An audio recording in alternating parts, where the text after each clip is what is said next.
Welcome back, fellow armchair generals. This is Gamer 1745 here with my continuing playthrough of Hearts of Iron 3 with Black Ice 8.6. Okay, well, we're not going to let any grass grow under us. We're going to keep moving forward here. Moving a bunch of these guys, well, these have still got to clean up a little bit, but to the port to get some people to the ports. We have the liners with a few auxiliaries here being escorted by a torpedo boat to Athens, because I think we're going to be quote-unquote capturing either there or up at Salonika, I'm not sure which, some of the Greek Navy. And it is, in my understanding, been redone since the last series that I did, that it's a bit of a random at strength, meaning I think maybe you always capture something, but you might get a chance to get a destroyer or two or something versus just a torpedo boat. I'm not quite sure, but I'm hoping we get a little bit more. What I'm also, as you may have noticed, I'm flying down the air landing division down here to Rhodes to be able to land on Cyprus. We've got, and I unloaded them just so that they're actually defending here, not on board planes. We can rapidly get them back on board planes. The 7th Flieger Division to be able to do an airborne invasion. Now we do have a little bit of look-see here. I don't know that my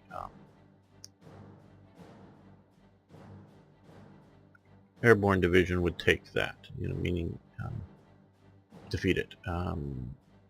Don't quite know it's here. There's an HQ, but I think there's also a garrison, though the British may have moved it. And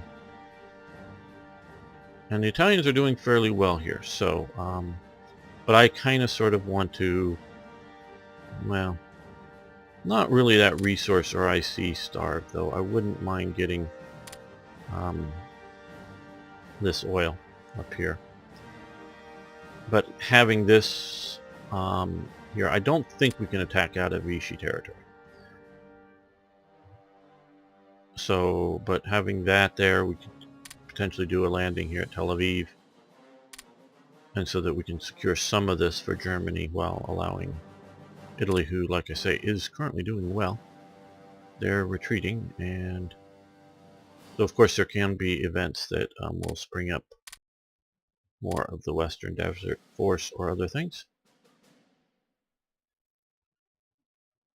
And doing a naval invasion, well, don't have very many, just those 2 auxiliaries currently.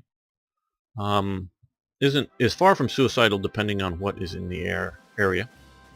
I'm also sending over some Nav air to help dominate this region. So, but it's something that I really don't want to risk. But I want to pursue on with a expanded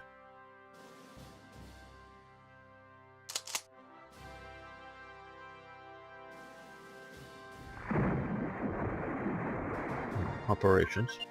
Partially because Tanganyika is a mod and it exists, so that's good for us. But I do want to open up through the Suez a trade links with Japan. That is important to me as well.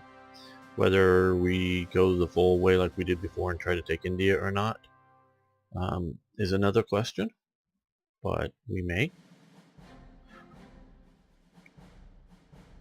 I don't know what I'm going to be doing for 1941. Generally speaking, well, one, as you know, because I want to play through this mod, I want to leave Britain alive, though I'm happy to defeat her in her colonies. And with that, and the Soviets are going to even be stronger than in my alt history version, as we can see already here. I've got to think that it's, in a way, it doesn't to me matter how strong the Soviets are. It does, ultimately, but in a way it doesn't. Meaning, if they've got lots and lots of strength and it's sitting out over here, now some of these are just garrison units, some of these look like reasonably decent infantry units with armored cars in them. You can see there some decent stuff. Again, don't know exactly how much, but if they've got a lot of stuff out here, looks like a motorized division there, They've got a lot of it out here. Well, they may go to war with Japan, which could suck for Japan, or Japan could do okay, depending on what's going on. But if I'm able to push through Iraq, get Iraq and Iran in as allies, it makes them divert forces here, even if they don't bring them into the war.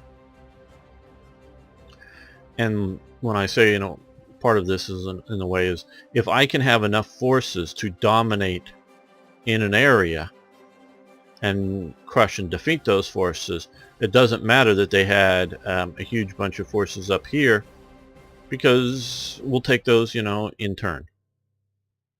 Because I'm hoping they won't have all of their forces sitting on my border. Okay, gun position, 4-engine, plane advance, gun ability. Okay. Well, we're going to stop it because we've lost some research or some leadership because of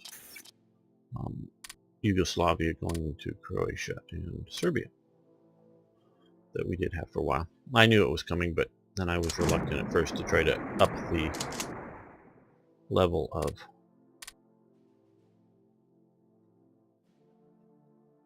leadership, but I, you know, don't waste it, and did exactly when I tell the event was going to fire.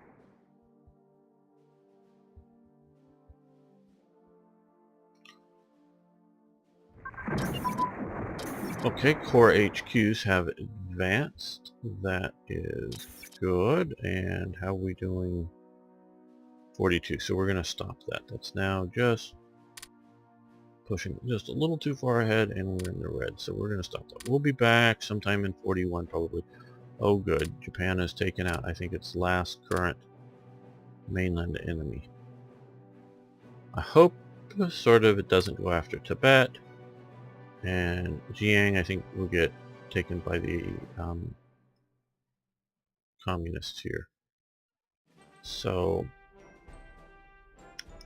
what I really want them to do, well, one is be cool and take out Burma. Once we go to war with Britain, have them in, and to aggressively go after places like the Philippines, Indonesia, and ultimately Australia. I'd love for them to do that. I suspect they won't, but I would love for them to do that. Okay, inflation and occupy Denmark. One of the most interesting German innovations in the war was the development of special banks to follow. Okay, we've already read this for the inflation in France, so it's the same thing. So we get inflation revolt risk plus 2%.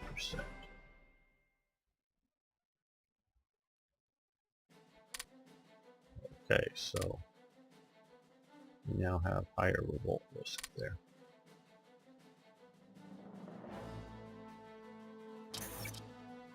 Potentially.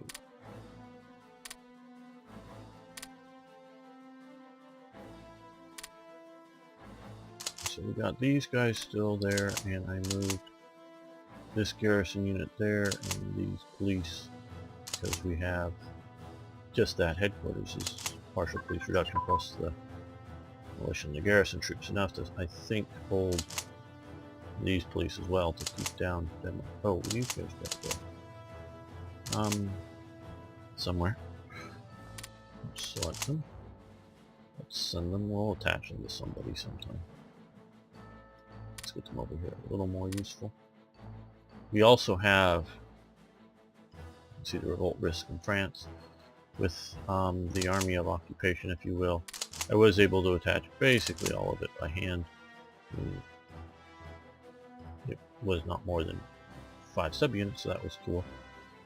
And many of these guys have an SD unit. Just as a thing, I would have done those as MP, military police, instead of the SD. So these are the Geheim Field Polizei. I believe that those are army units and not SS units. These, well, this, and I don't doubt, I think these are Revolverhelds events, that these police regiments, because I think he's looking them up, are correct there. I don't know, because they're SS police regiment, as opposed to, which I believe he's also here, is the Polizei battalions, which are the, you know, the ORPRO. I don't know enough about them to go whether that they should better be an SD unit or not. Don't know. Because things get labeled, and as I've talked about and things, they're and I mean get labeled historically. Things get labeled, but sometimes the labels are misleading. Just don't know. Okay, fighter bomber prototype has advanced. Good. I'm not rushing to keep that up fully up to date, just sort of kind of keeping it from getting too far out of date. That will expand its transport range.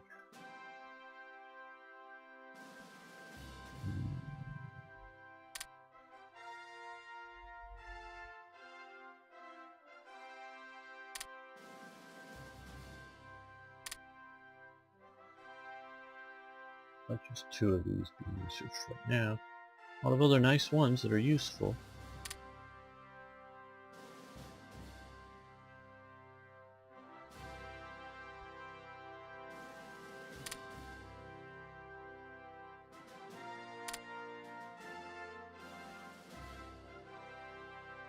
Yeah, we'll do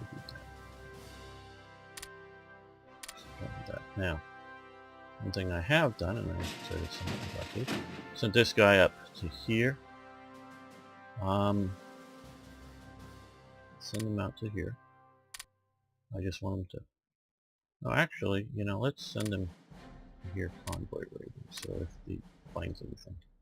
And, you know, actually, let's send him here convoy rating passively, so if it's rough, he'll get out. So this guy up to here, I'm just trying to get him out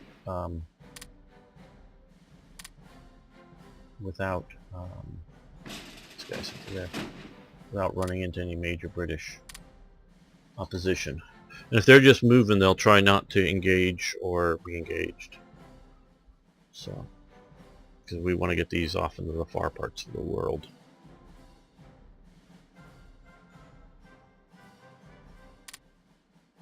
Oh, and just got these came in here. This would make this won't upgrade. These are heavy armor, sort of special foreign type. So these are the, well, whatever.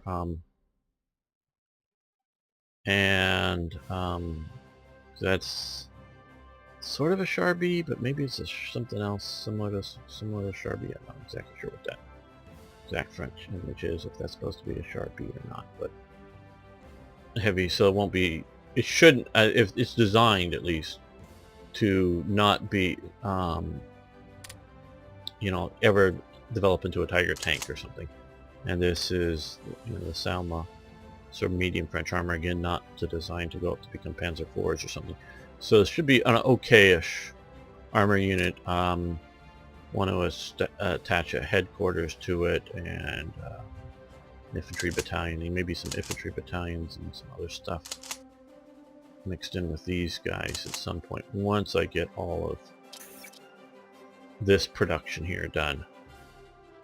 I'll see about adding in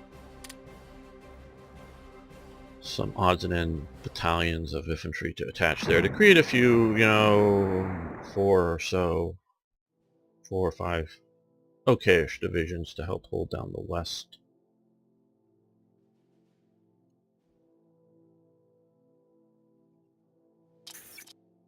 No, the Romanians came in and took out that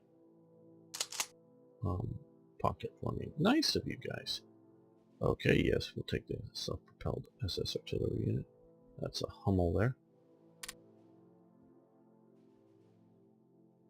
Oh, come on, people, you're running out of supplies. Take this. Okay, now, I think they're down here. Yes. So what I want to do here is select these 2. And we're going to attach the fighters to the naval bombers so that they'll act as escorts and also help with naval strikes too. I don't know how good their naval striking is, but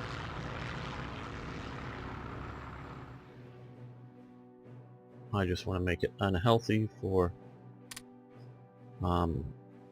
British to operate here.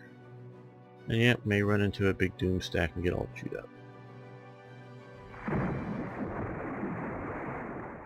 Yeah, let's see, what do we find here? Okay, see, a single cruiser that we just messed up. And if nothing else, it takes it off the map for a few days while it gets repaired. And it costs them to repair it, even if it doesn't sink them. And if nothing else, it will help protect Italian convoys. Okay. Sonar detection equipment has advanced. Great, that means our subs can better identify enemy sonar operations and grayed out, and avoid the enemy better. Know where they are. The sonar, obviously, to some degree, you know, you make the ping and the sound in the water, and that's not necessarily hard to hear. Again, I'm not an expert, but I don't think it'd be hard to hear it. But it's getting good equipment to, if you will, echolocate it or whatever, to know just how far away is the enemy destroyer and what's its bearing and things like that, and to better avoid it.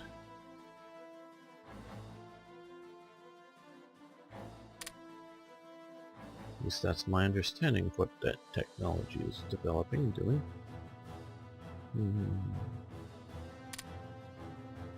We're getting close to wanting to do these. We're almost in 41 anyways, pushing a little bit ahead, but she's a support tank. I don't think I have any of these. They don't help Stugs here, so we're doing that to help our Stugs.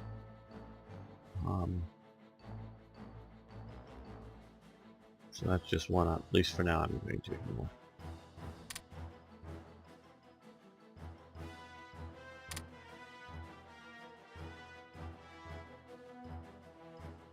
That would help a lot of movement for units not going across rivers. This bridging needs to go for the river movement. No, we're not going to do that until at least in the 41. Armored engineers would be nice.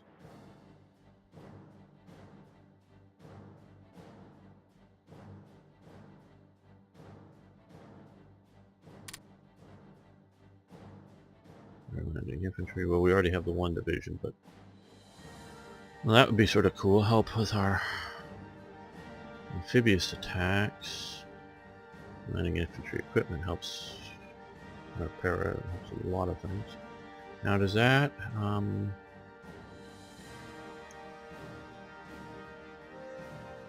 yeah, it needs this. So we're going to do this to be able to get airborne warfare research. So yeah, let's go. Well, no, that's 41.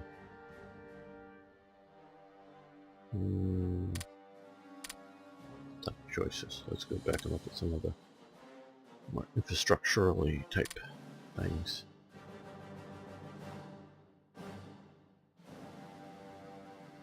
That might be good.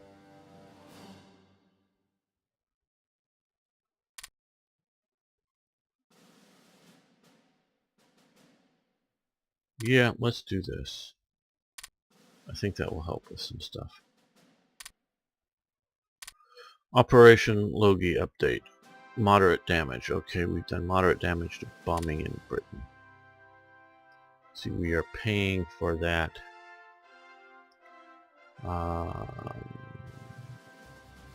Strategic bombing effects. About 4 or 5 up from the bottom. 5% of production. So we're theoretically building bombs for that. Rainy. Yes, you may have energy. As much as you want.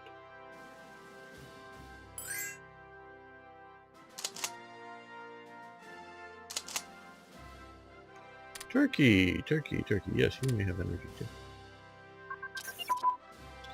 Okay, armor unit combined arms advance. That is good. That gets us up to 40 technology now. We're almost at 41, but at least we are moving ahead.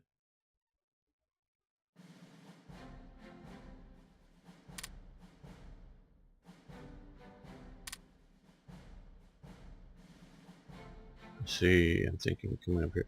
See, one thing I see, to me, these help everybody.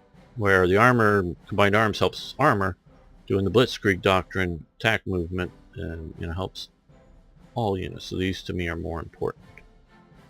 Not that the others aren't important. Assault concentration, and since we are almost in 41, so a little bit of a head disadvantage, but not spearhead doctrine. That'll reduce width of some, but the shock in that blitz, yeah, we'll go with that. We'll get that going. Okay, now this is my sort of start in revolver held, I believe, is taken off and run with creating the higher SS and police Führer commands, but I sort of did this, and the reason, just to give you the story behind why I created this, was I had occupied, not annexed, Norway, and there was a lot of revolts and risks coming up, and I think the British were pushing, or the Americans or somebody were doing the spawning partisan outbreaks. I don't know if they can do that on annexed territory, but they were doing that, and so I was building a lot of SD units and sending them up there. So I wanted a headquarters for them, an SS headquarters, and instead of just doing a generic one, I go, well, what was the name of the the SS headquarters for? And that's some of the way how I create. It's not necessarily well organized, so I started to look into it and research it. And once I start looking into researching things, I may, if I was working for a company, I don't know if I would be a good employee, because I start digging into this stuff and spending a lot of unnecessary time to get the job done, but I learn and come up with more and more stuff. So this is your chance to create the headquarters here. It was you appoint SS Obergruppenführer Fritz Wetzel. During 1939, Wetzel wrote the book Celebrations of the SS Family, and that is a photo of the cover of it, which describes the holidays to be celebrated, along with how married SS men and their families should celebrate them. This book, written by Wetzel, describes the Julenstretcher, whatever. I think that's the sort of the four-sided weird candle thingy. Should be used as the Yuletide gift by Himmler to the SS. The book helped Himmler with what he called the Kultur, which was a recreation of German pagan religion. So again, if you're at all understanding where the misunderstanding of where they were going, they were moving again to supplant Christianity, and Himmler particularly was pushing for neo-paganism. Now I sort of like this, and I vacillate back and forth on image type. I sort of like just sort of the starkness of this. You got a picture of him, his book, and just that's one of the historical SS patch, just to give it a little bit more flair, as it were, but without trying to do a picture of Norway. That wouldn't be bad option. Have a period picture of Norway or a period map of Norway behind all that. That would all work too. But sometimes that. So we can send him or leave it to Quisling. And the reason I put to leave it to Quisling is particularly with the SS, and we'll get into some of this as the events continue, the SS and Quisling bumped heads heavily and seriously.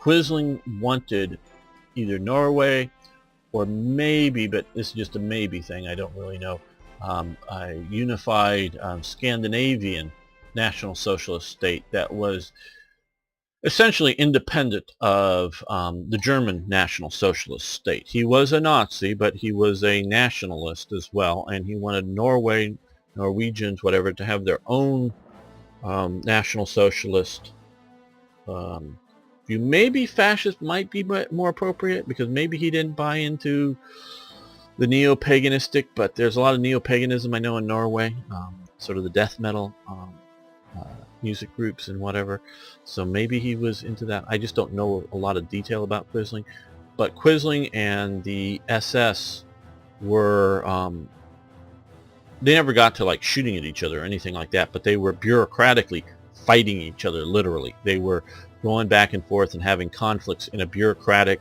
who's in charge sense on various things going on in Norway.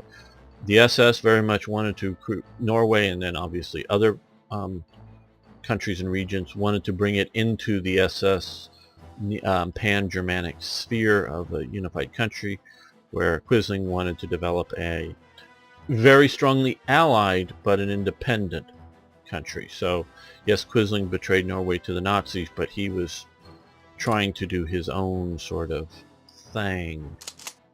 So now we have this.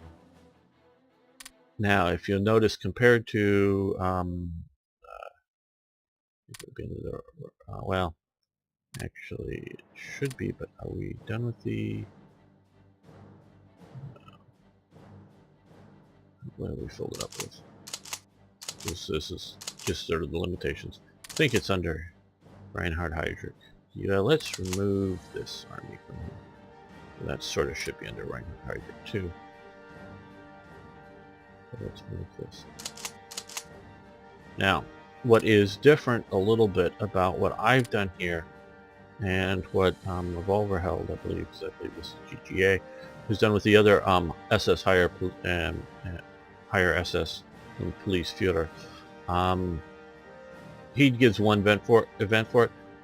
This continues to grow and develop over time, so it's not a one and done. And that's Wetzel.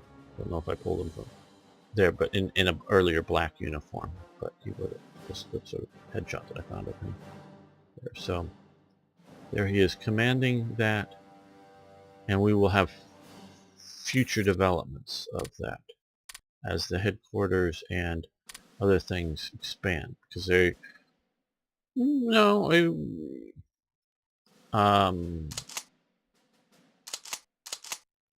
this with the police regiments, I believe basically, and I have looked a little bit, is correct. Okay, but there was also a growing SS movement local to Denmark, local to the Dutch, to the Netherlands, local to Belgium, local to France, local to Denmark, and that's what I continue to explore here, which you'll get the Norwegian SS units, as opposed to this is a German. This represents Germans going to Norway, not local recruiting. Okay, what are we pushing too far ahead on? Infantry radio communications. Okay, let's stop that. Stop that right now.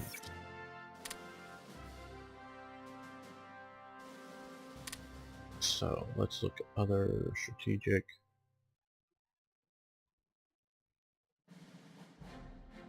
It's just a limited use. Everybody gets benefits a little bit. Let's create Doctrine. Get that. Starting to research. Okay, you've made it here now. We'll have to get a little more organized. Okay, they're here. Still don't have a proper Mediterranean naval headquarters yet.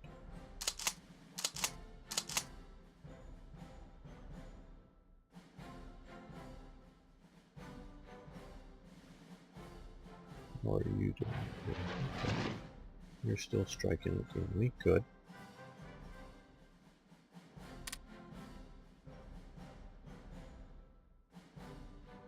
My submarines are here getting repaired.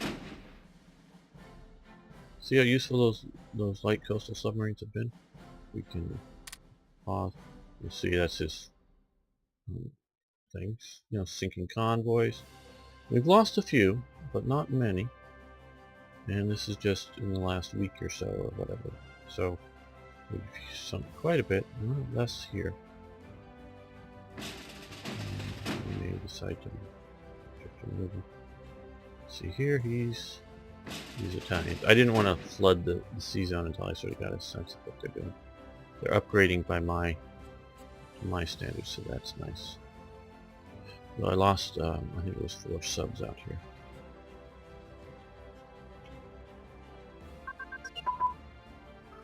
Twin engine Bombay has advanced. Good, we got lots of twin engine planes. We have very few 4-engine, but they also help the flying boat and nav. Okay, so we'll do that. With just heavy bombers, I'll leave it to them. Okay, Maybe, but not yet.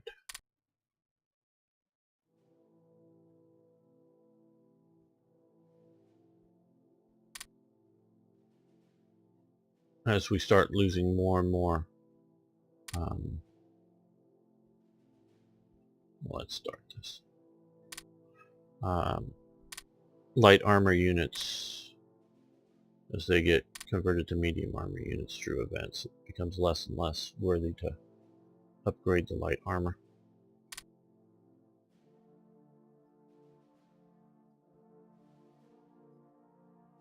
Okay, the Italians are still doing reasonably well.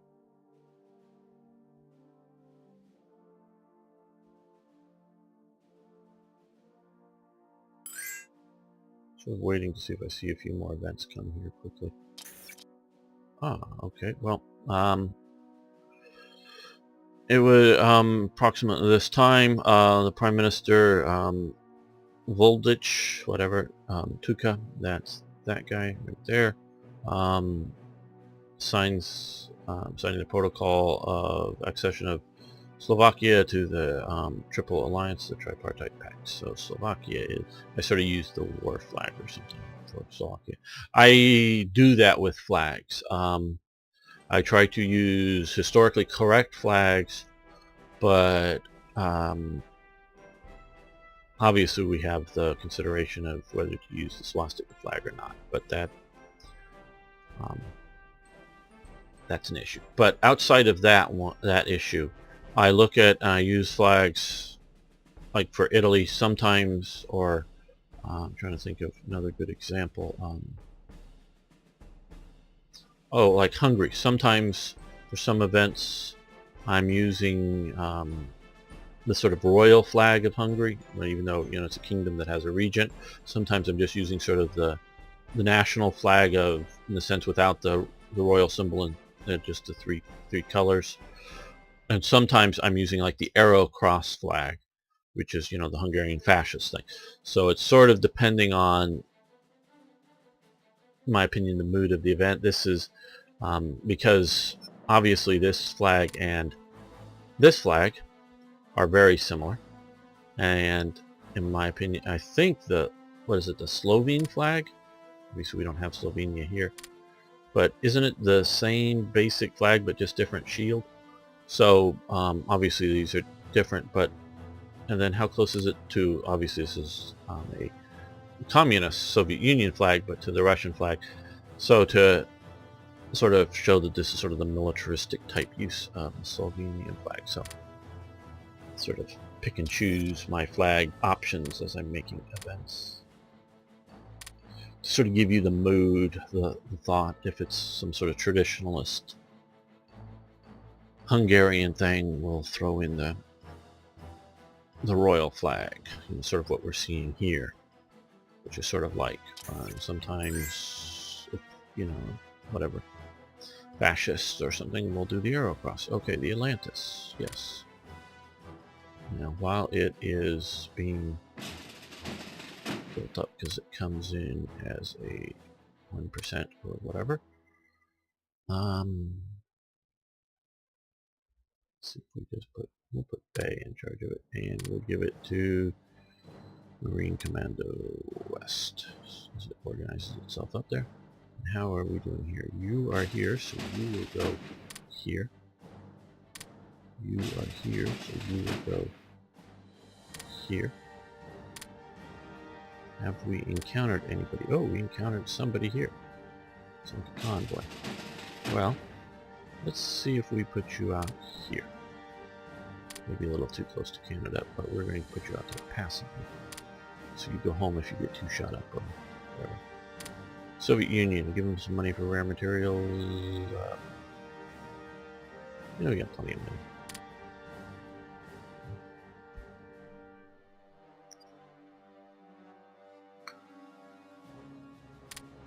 And so, as I talked last episode about Molotov wanting to get a free hand in Finland and Turkey, and pushing on some other issues, it wasn't just a sort of continuing economic deal that Germany did have, because I'm sort of brought to mind, was buying some raw materials from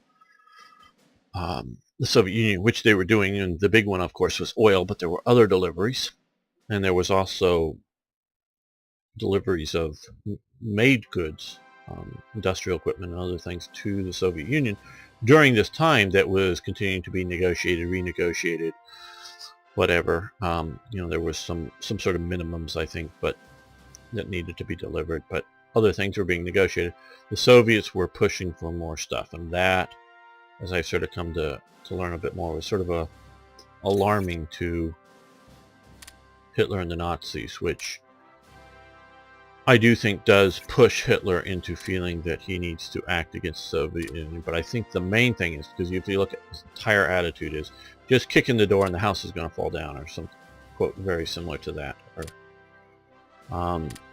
whatever. That I think it's a mix of Hitler's view of Slavic race, because that comes into Hitler's mind all the time. His view of, or sees things through racial. So that's how he sort of sees America, even though he's never been to America. Watches lots of American films, but trust me, I've watched probably most all the films that he's watched. But I've also watched a lot of television that I think has been exported overseas. And America ain't anything like its television, people. And I know I have more foreigners or non-Americans, or however you want to say that, than I do Americans watching this channel. And they're from all over the world. And I know many of you have visited America, and like I've visited Europe, and it gives you a bit more of a sense of place, and that is very true. But we are nothing like our television. Our television is some ways the way we want to see ourselves, in some ways the way we don't want to see ourselves. The cops, that TV show, police out arresting people, the drunk guy without the t-shirt on, or without any shirt on, or whatever, and so that ain't America either. Yeah, there's some of America's that, but that ain't the great bulk of America. So if you've only seen our TVs and movies, you have a very wrong impression of us. Now, of course, that's the impression we're putting out, so I don't blame you for having a wrong impression. And it is an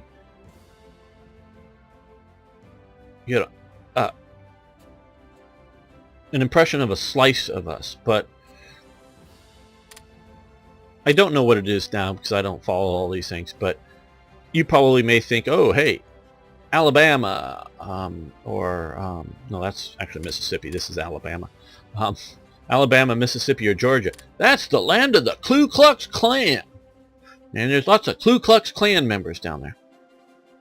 Well, at least in the 1990s, there were a lot more in the state of California, in good old liberal California. It was sort of the highest population, not necessarily percent of population, because there's a huge number of people in California, but the highest population of the Klan was in California. Now they're completely socially unacceptable in California, so they don't get to wear their their Ku Klux Klan robes in public or anything like that. And so, I mean, trust me, they're if they're known, they're completely shunned outside of their own sort of subculture. But so if you think the rednecks are the bad people, and there's the sort of whole Confederate flag controversies over this, and right now throughout the South they've been removing Confederate general statues, which I think is a great shame, because those statues represent some very good men, but they also just represent the lives of the soldiers who fought under them as well. And they fought for their state and their nation, even though it may be a wrong cause. It's still something that should be celebrated, because they fought for their cause. Not necessarily their cause. If the statue says they fought to keep slavery and we want to return slavery someday, no, that's a bad thing. But they fought for their state, they fought for their people, that they knew it. And people shouldn't hide their history. Slavery was bad, but it was in the context of the times. I don't necessarily understand the peoples and the mindsets, because again, another story. Robert E. Lee, the best Confederate general. You might want to say Jackson, but because Jackson was probably a better battlefield commander than Lee. But the best strategist, but one of the great gentlemen of the South. And I do mean great gentleman. I don't mean that in any way bad. And he was a slave owner, yes. He led the Confederacy in battle for much of the time. Really, it was the Army of Northern Virginia, even though before he commanded the Army, I know we're getting in the weeds here, before he commanded the Army of Northern Virginia, he was sort of, I don't remember exactly, but the chief of the general staff or whatever, you know, the guy who commanded all the armies, but basically he was the guy back at the headquarters, not commanding any battles, but organizing up. He did that for the first year. He sort of organized up the Confederacy militarily while Jackson was fighting it, you know, the Battle of Bull Run / Manassas. But, see, I do know about things other than World War II in fairly good detail. So he was a great gentleman, but he picked to fight for the South, and yes, he had slaves. After the war, and surrendered, and everything was at peace, you know, but sort of immediately after the war, at the church in which he attended, it was a mixed-race church, but it was the main sort of ground floor was the white people, and the black people had to sit up in the balcony up behind them. And there was this social divide. And this is even in the days of slavery. The slaves were allowed to come to church, but they had to be... Oh, and slavery is different in each state. In South Carolina, if you were black, you had to either be a slave or you had to leave, if I'm my understanding. In the state of Louisiana, there were blacks, Creole blacks, that owned major plantations that had huge numbers of slaves on them. It was different in each state. I'm not saying any of this is right or good. This is not value judgment here. Just slave. You know, so if you read about slavery conditions in South Carolina, that doesn't mean that that's what they were in Louisiana, where blacks owned slaves, or up in the Indian territories where Indians, Native Americans, owned slaves. The only non-white general in the Civil War, anywhere in the Civil War, the only non-white general was a Southern Confederate general who was a Native American, full-blood Native American. And it wasn't just a token generalship, it was to command the sort of region up there. He was given general's rank. And they didn't have to do that. They could have called him a captain or a colonel or something else, but he was Stan Watty, a Confederate general that was black. But so, again, this is not, oh, slavery is okay because black people also did it. Nope, not saying that at all. Not saying it's okay. Just saying you got to understand the history to really understand what's going on. And even then, it's sort of hard to put ourselves back in the minds at the time. So back to Lee. Segregated church. Then there were also lots of black churches. Not that whites couldn't attend, but if you look at a black Baptist revival versus a sort of white Southern Baptist church that may have the same basic doctrinal beliefs, you look at their style of preaching and their church services are very different. But time for communion at the church, I think it's Anglican because it's communion, but not other churches have communion as well too. But I know it wasn't Catholic.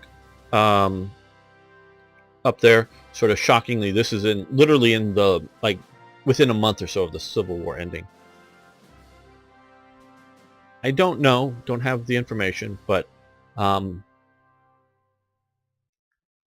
guy gets up from the balcony, walks down, walks to the front of the church in this racially divided church, and the blacks had not been allowed to have communion, at least while the whites were there. And everybody's shocked, still silent, quiet. The one person who gets up and gets in line behind him, you guessed it, General Lee. So, he was a Southern gentleman. Why he accepted slavery, I don't understand, other than that that's what he grew up with. And people in the 19th century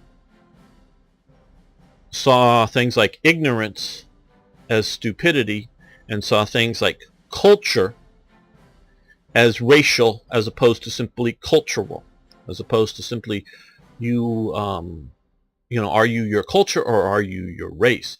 And if you have never had a scientific education or something, you don't understand science. You see the world as is, not through the scientific method, and so you don't get it. And so that's what people saw people through racial lenses when it's really through cultural lenses.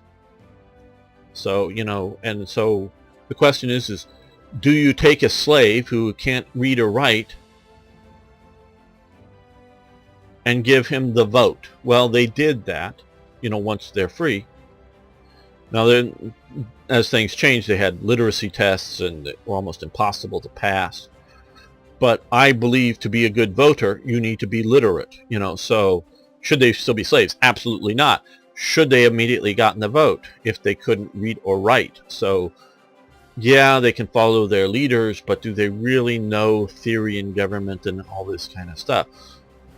That sort of comes down to where you start to go, who should be voting? Should it just be property owners? No. Should it be only people who graduated through college? Absolutely not, because college can poison your mind.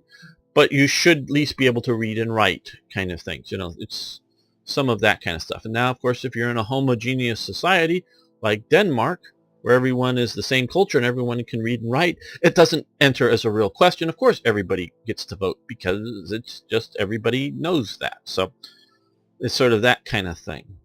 Okay, we'll get back to the game. I know I'm talking about other stuff. Okay, first, readjust, do this way too many times. Now, what technology do we want to continue ahead on?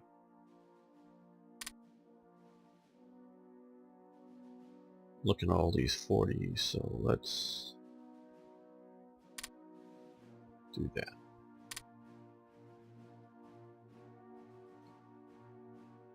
Yeah, I know we're sort of waiting for it. This, okay.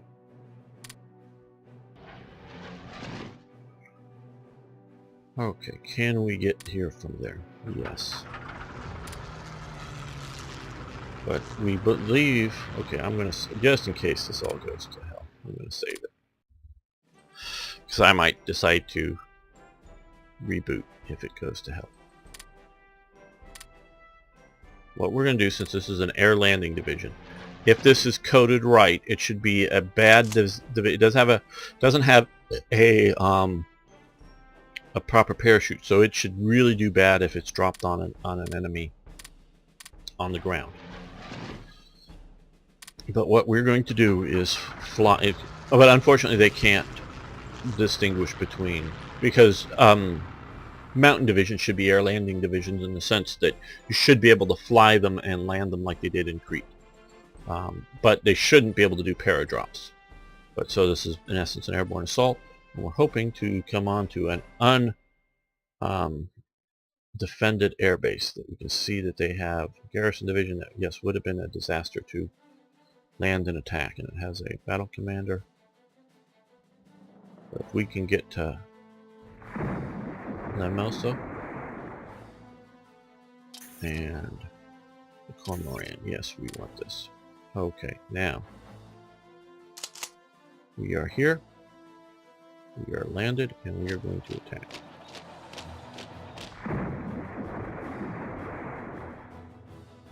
How long do we have to? 23 hours, okay.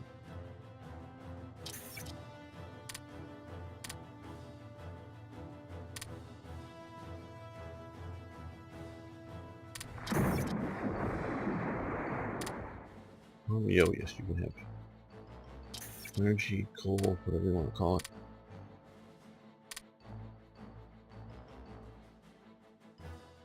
Now, what is good about this is we can air supply fuel and supplies to them.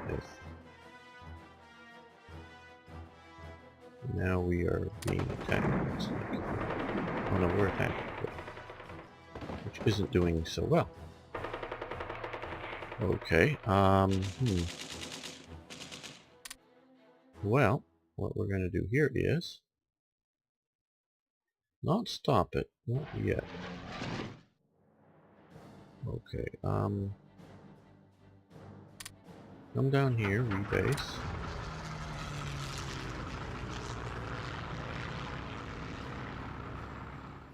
We have these guys here. Flying to Crete. How big is this air base? 4. Let's go to there. I think we can reach here.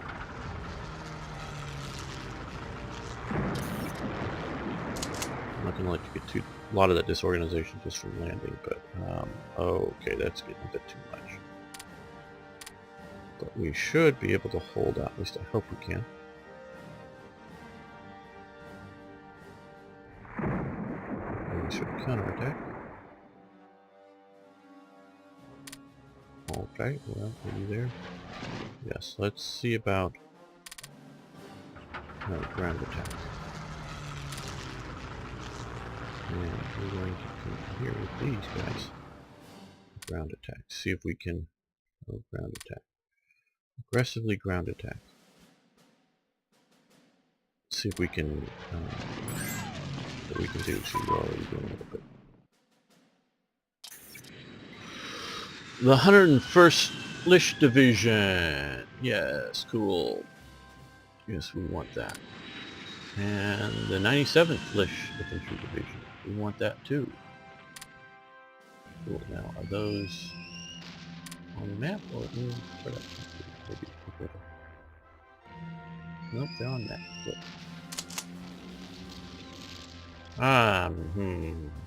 Let's look at the map. Let's look at the map.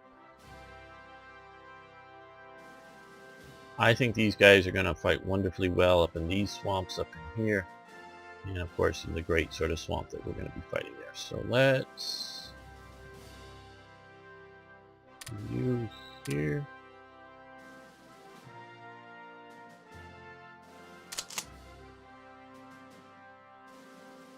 Let's move you here. No, I just put it either side of this swamp that I had some other troops in. But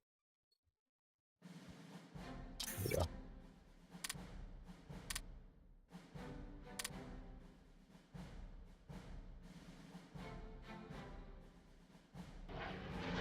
So.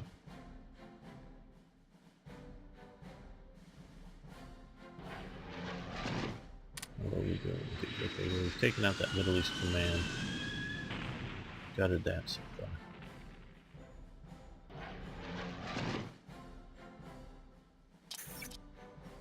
Snowy, gentle winter.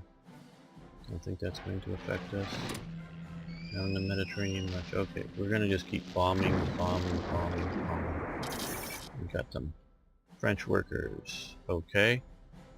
French workers 3 until December 42. We're going to get plus 2%. Okay, good. And supplies for Crete. Now this was before I think they had this setup coming through here that we're supplying. This was another way to do that. Supplies for Crete. Well, let's look at our current supplies down in Crete. Pretty good actually. So no, not at this time. I'll put that every 6 months. Supplies for Athens. Yes, actually we're going to go ahead with supplies for Athens. We got a lot of units sitting down there, and it's taking a while to get there. So let's dump to just move supplies. The Camhuber line, yes, this was moderately effective. It was probably one of the best things it could do at the time. It was a radar box system to help with night fighters. That's here. Read about it a little bit more, like the graphic. So we'll get a bunch of tech gains. Okay, cool. The 100th. Infantry Division, yes, we want that. There you are. Okay, there we are. Cool, those are rather nice units.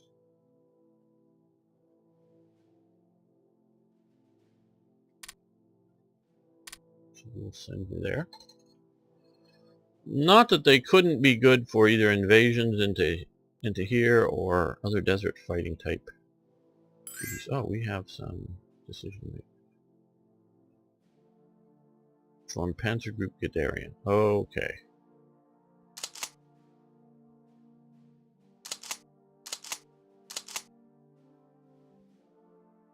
What is that? Give them money for rare materials. Okay. Yeah.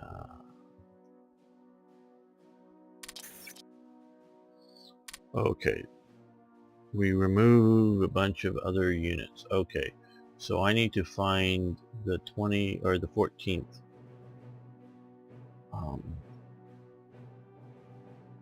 Army Corps. Let's see, can we find it up here quickly? 14th Army Corps. No, because the way this works, once I attach it to something, so it disappears. I'm trying to do. Okay, well, we're going to end the episode here. I'm going to look for it off camera. What I want to do is make sure that I don't have any other extra units attached to the core that would become be locked in as the headquarters, and I don't want to do that. So you need to detach that first. So just as a warning. So I want to thank everyone for watching. I want to thank you for liking the videos. I do appreciate that. And of course, please post questions, comments, suggestions, ideas. Love hearing from you. See you next time for more Hearts of Iron.